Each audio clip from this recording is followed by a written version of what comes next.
আসসালামু আলাইকুম। সাফা মারওয়া করার সময় হাজিরা এইভাবেই সবাই সামনের দিকে অগ্রসর হয়। যখন সবুজ বাতির কাছাকাছি আসা হয়, সকল হাজিরা একটু স্পিড হয়তোবা দৌড়ায়। যে যেভাবে পারে ওইভাবে সামনের দিকে অগ্রসর হয়। এটাই এখানে নিয়ম। সবাই ভালো থাকবেন। আসসালামু আলাইকুম।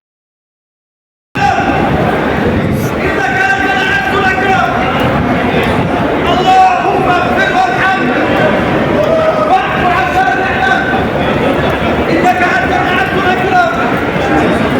اللهم اغفر وارحم واعف عنا انك انت العبد الاكرم.